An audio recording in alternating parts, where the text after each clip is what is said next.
Bonjour, dans cette vidéo, la notion de PPCM, plus petit commun multiple, ou plus petit multiple commun. Alors cette vidéo, c'est un peu la cousine de la précédente que j'ai faite sur le PGCD, le plus grand diviseur commun, donc si vous ne l'avez pas vue, je vous invite à la visionner d'abord. Donc on va déterminer le PPCM, le plus petit multiple commun de deux nombres, à partir de leur décomposition en produit de facteurs premiers. Donc je prends tout de suite l'exemple de 24, que j'ai décomposé en produit de facteurs premiers ici. 24, c'est 2 au cube fois 3. Alors, en termes de, avec l'analogie des briques de Lego qui m'est chère, hein, comment ça peut se représenter? 24, ça va contenir 3 fois la brique 2 et une fois la brique 3. Alors, qu'est-ce que c'est qu'un multiple? Un multiple, c'est un entier qui s'obtient en multipliant 24 par n'importe quel autre nombre entier.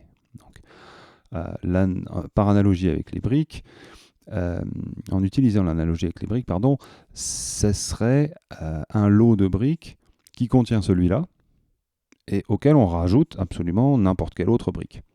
C'est-à-dire qu'on multiplie par un nombre entier, ça revient à rajouter des briques. Donc c'est ce qu'on appelle un surensemble.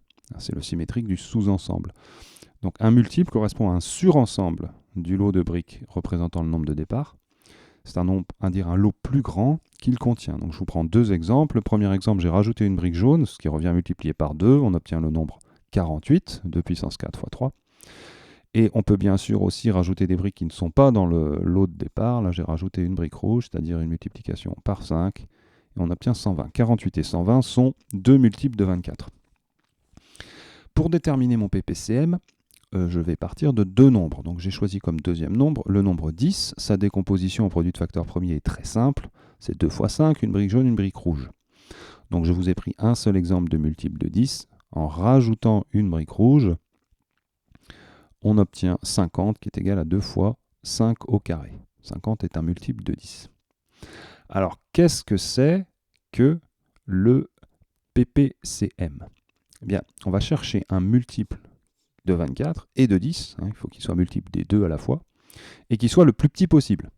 Donc il doit être un multiple de 24, il doit être un multiple de 10, et de toutes les solutions, parce qu'il y en a une infinité de solutions, on doit retenir la plus petite. Nous, ce qui nous intéresse, c'est le plus petit multiple commun. Alors qu'est-ce que ça donne dans l'analogie des briques de Lego? On a notre premier ensemble 24 que je mets ici sur la gauche, on a notre deuxième ensemble 10 que je mets ici sur la droite, et qu'est-ce qu'on va chercher? On va chercher un ensemble de briques qui satisfait quelles conditions? Il doit contenir le lot 24, il doit contenir le lot 10, et on veut retenir le plus petit possible. Bon, puisqu'il doit contenir le lot 24, on peut tout de suite mettre toutes les briques du lot 24 dedans. C'est obligatoire. On est sûr qu'elles y sont toutes. Maintenant qu'on a ça, on regarde, est-ce que ça contient le lot 10? Alors la brique jaune, elle y est, mais la brique rouge n'y est pas, donc il faut qu'on la rajoute. Voilà. Et maintenant, on a les deux et on ne peut pas faire mieux. Si j'enlève n'importe laquelle de ces 5 briques, je ne contiendrai plus à la fois le 24 et le 10. Donc c'est la solution. Donc qu'est-ce qu'on a fait? Eh bien, on a pris toutes les briques qu'on a rencontrées, que ce soit dans le premier nombre ou dans le deuxième, jaune, verte et rouge. C'est-à-dire tous les facteurs premiers qui apparaissent, quel que soit le nombre dans lequel ils apparaissent. Et on les a affectés de leur exposant le plus grand. C'est-à-dire, si je prends l'exemple des briques jaunes, j'en avais 3 dans le nombre de gauche, une seule dans le nombre de droite. Comme je veux que ça contienne les deux, il faut obligatoirement en prendre 3 pour que les 3 de gauche soient contenus. Même chose avec la verte, une à gauche, 0 à droite, donc je dois en prendre une. Brique rouge, 0 à gauche, une à droite, donc il faut en prendre une. On retient tous les facteurs premiers qui apparaissent, quel que soit le côté, et on les affecte de leur exposant le plus grand.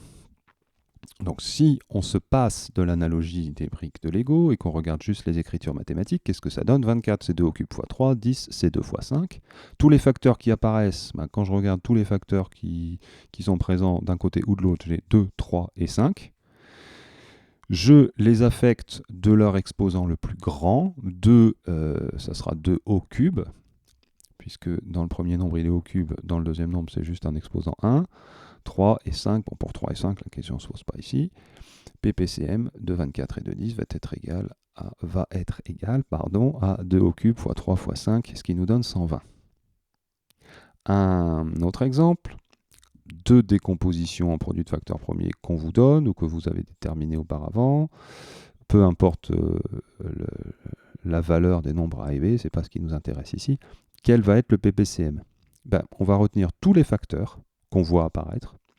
Donc ici 2, 5, 7 et 11, il n'y en a pas d'autres, mais il faut qu'ils y soient tous.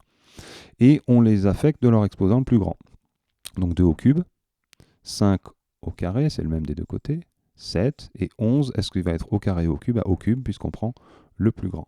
Donc PPCM de 24 et de 10, pas de 24 et de 10, de A et de B,